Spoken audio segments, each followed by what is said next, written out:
はい、皆さんこんばんは。本日はですね APS 製 TTI コンバットマスター2011ガスブローバックピストルジョン・ウィック3モデルをご紹介したいと思います。こちらの銃はですね、皆さんご存知映画のですねジョン・ウィック3パラベラムにて使用された STI のですねカスタムモデルになります。基本民間カスタム銃はですね、私あんまり知識はないんですけれども、やはり銃好きならばですね、この映画ジョン・ウィックはですね、必ずと言っていいほど見てしまうんじゃないでしょうか。銃アクションを見たらですね、すごく使用している銃が気になり、いろいろ調べて今回、購入してしまいました。この銃はですね、架空銃ではなくて実銃も存在する銃で、タラン・バトラー率いるTTI タランタクティカルイノベーションズのカスタムガンになります。実銃はですね非常に高価でなかなか手に入らないようですね。エアガンについてはですね、確かこの私が知ってる限り APS 製と EMG 製、あとダブルベル製とアーミーアーマメント製があるかと思います。い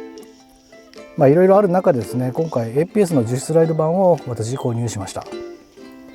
事前に動画等をですねいろいろ拝見させていただいて、いろんな良くない点もいろいろ噂では聞いていたんですけれども、まずはちょっと購入してみました。はい、手にした印象になりますけれども、ハンドガンとしては非常に重量感があります。重量約1キロあります。あとこのグリップですね、ステップリングされたこのグリップは非常にギザギザ感が強くてですね印象的です。グリップも太くてですね、銃自身もですね非常に大きく感じます。ハイキャバ 5.1 こちらにあるんですけれども、ハイキャパよりですねやはり一回り大きいのが意外な感じがしました。はい、それでは各部見ていきたいと思います。はい、マズルはですね 9mm 弾の形状になります。これブッシングレスって言って、ここブッシングが9011系はありますけど、それがない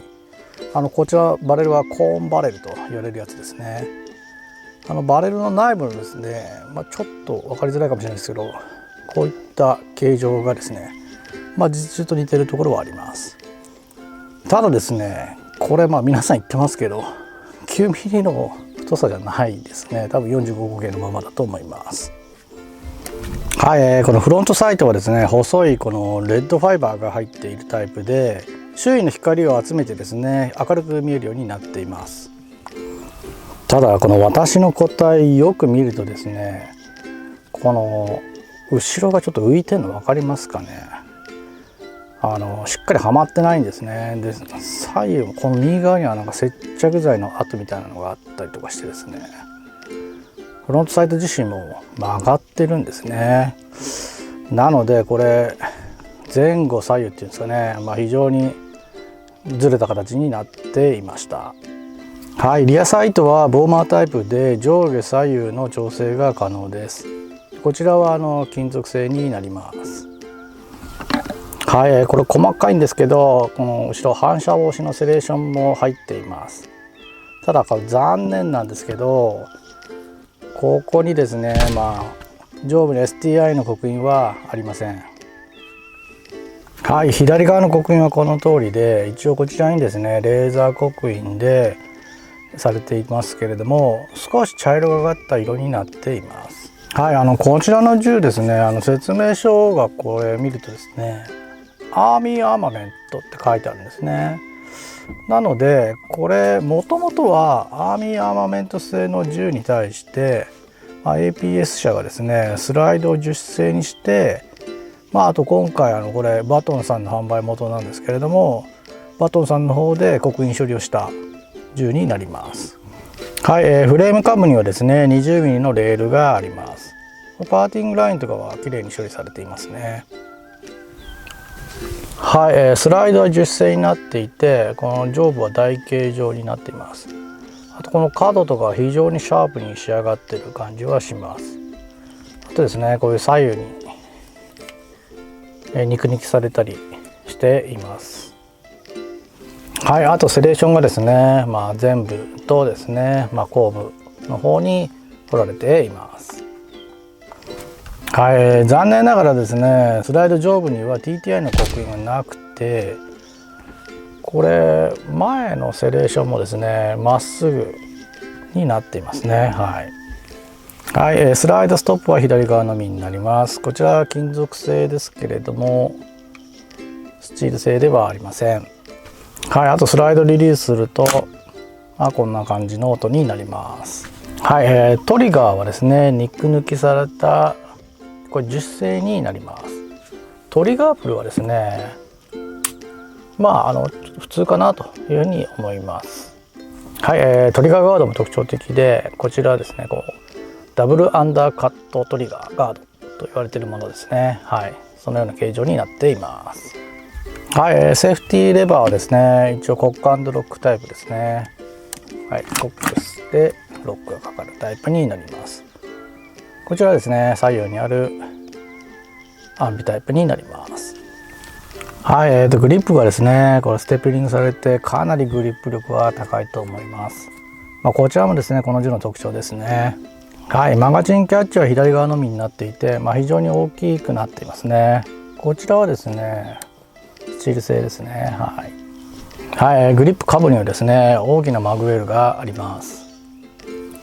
はい、グリップ後方にはですねこちらグリップセーフティーがございます。あとこちらのビーバーテールも非常に大きいですね。はい、あとハンマーですけれどもこちらも肉抜きされたタイプになってます。あと残念ですがこの実銃だとこの根元の部分も肉抜きされてるんですけれどもこのヤガの場合はそこまでいっていません。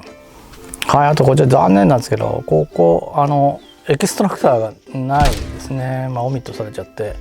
これは一体型でももちろんいいんですけど入れてほしかったですね。はい、右側の刻印はこの通りになっています。残念なことはこれフレームのここですね。ここは刻印がないですね。はい、こちらマガジンになります。マガジンの相談数は29発になります。一応丸いのハイキャパのマガジンと互換があります。ただですね私の答えだけかもしれないですけれどもハイキャパのマガジンの方を使う時はですねマガジンよく温めないとですねガスが噴き出したりしましたね。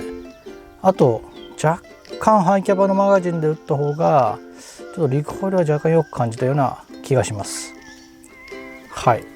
あとですねマガジンバンパーはこの形はTTI タイプになってますけど刻印はないですね。このバンパーはですねここに芋ネジが入ってまして、これを緩めるとこのピンが外れてこのバンパーが外せる構造になっています。はい、じゃあ通常分解したいと思います。マガジンは抜いておきます。これ1911系と同じでですねスライドここに合わせてですねこちら側からこのボタンを押してスライドストップレバーを抜きます。そうするとこの通り外れます。で、これがリコイルスプリングですね。はい、これこのプラグを目いっぱい縮めてですね抜かないと抜けなかったですね。ちょっと工夫が必要ですね。でリコイルスプリングとガイド、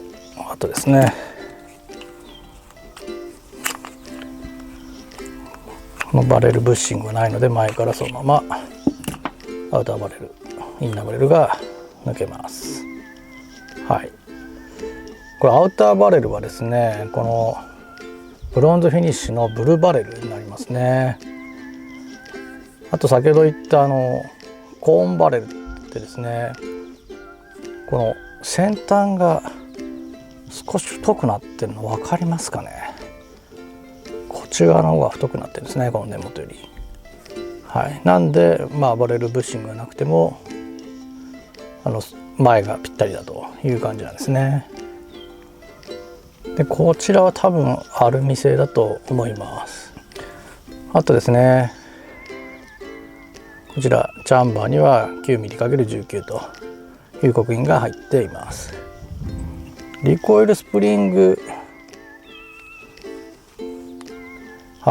ガイドももちろんプリングもこちらはスチール製になります。スライドはですね、非常にやっぱり重量感ありますね。ただ、スライドストップとかですね、多分強化パーツは入ってないですね。ここに直接止まってると思います。はい、あとですね、珍しいのがこのスライドのですね、見えますか、ここに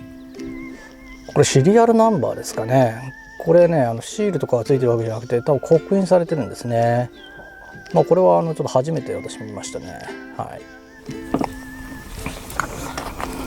い、機関部もですね、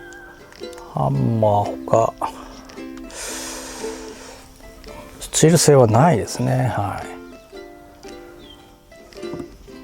はい、それでは元に戻していきたいと思います。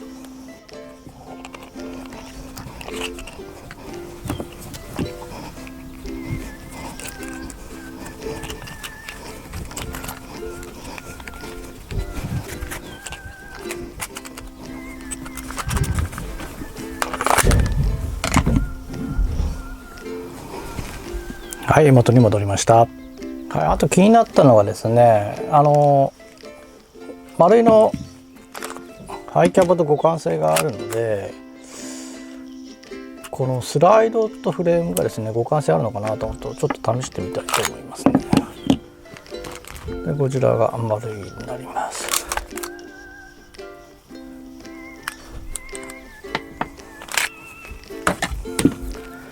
で丸いのフレームいいですね。これが入るかどうか。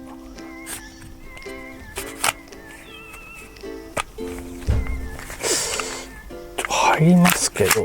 ょっと渋い感じがしますね。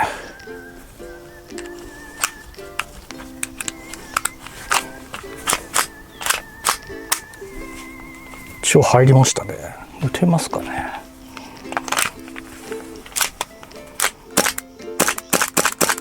はい、丸いのフレームにスライドは乗っかりて実写もできましたね。じゃあ逆、今度はコンバットマスターのフレームに丸いのスライド。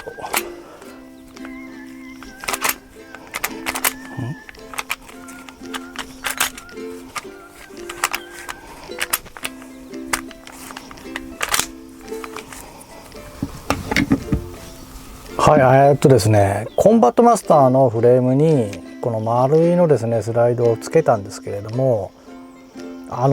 全く動かなくて取れなくなりそうになりました。ちょっと私の答えだけかもしれないですけど、コンバットマスターのスライドに丸いのハイキャパは多分使用できないんじゃないかなというふうに思います。はい、全体の感想になりますけれども、やはり手にするとですねとても迫力のある銃だと思いました。またですねカスタマイズされたですね銃だと改めて感じることができます。セレーションが多岐にあったりとかですね、骨抜きされたスライドや、あとステップリングされたグリップ、周高フロントサイト、あとブロンズフィニッシュのアウターバレルなどですね、見た目は非常に満足感のある銃だと思います。実写ですが、私のスライドのすり合わせはですねそんなに問題はなかったです。マガジンをしっかり温めれば、リコイルやですね発射音も結構あります。初速もですねハンドガンにしては高いと思いました。ただ箱出し2マグ目でですね生ガスを吹き出したんですね。原因はですね放出バルブが押されたまま戻らないためでありました。バルブ内のオーリングがですね、挟まってですね戻らないということになって、分解しては直して何回か試したんですが、やっぱり頻発するような状態でした。なので私はハイキャパ用のライラックスのハイバレットバルブに放出バルブは交換しました。あとですね、注入バルブもですね数回ガスを注入したらですねオーリングが切れちゃったんですね。それでガス漏れが発生しました。なので注入バルブもライラックス製に変更しています。ただ若干ですねライラックスのものがサイズが小さいんですかね。マガジンを温めすぎるとオーリングが外に出てしまってですねガスが放出されるということもありました。なのでそこはちょっとあんまり温めすぎないようにですね注意してやっています。あとですね不思議な状態というかですね、通常マガジンを入れてですね、装填してスライドを引いてトリガーを引くと実写されるはずなんですが、されません。なんですがスライドをですね、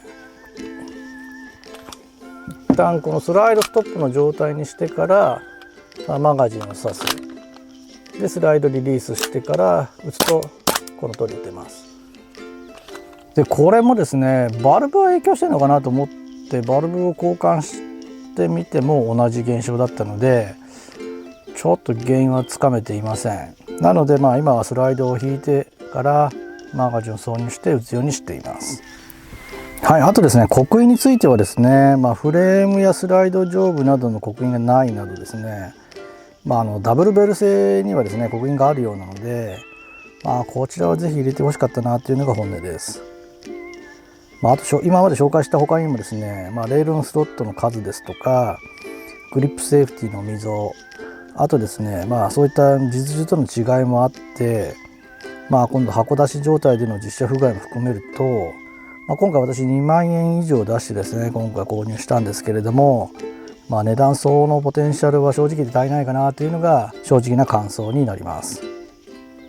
今後耐久性もですねちょっと気になりますけれども、東京マルのハイキャパとですね互換性がありそうなので、できる限りのカスタムというか補強をして、大事にしていこうかなというふうには思っています。はい、映画ジョインク好きの方、あと TTI カスタム好きの方にはですねコンバストマスターは非常に魅力的な銃だと思います。皆さんの選択のですね参考になれば幸いです。はい、それではこの後実写シーンもございますのでよろしければそちらもご覧ください。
はい、最後までご視聴ありがとうございました。またお会いする日まで。さようなら。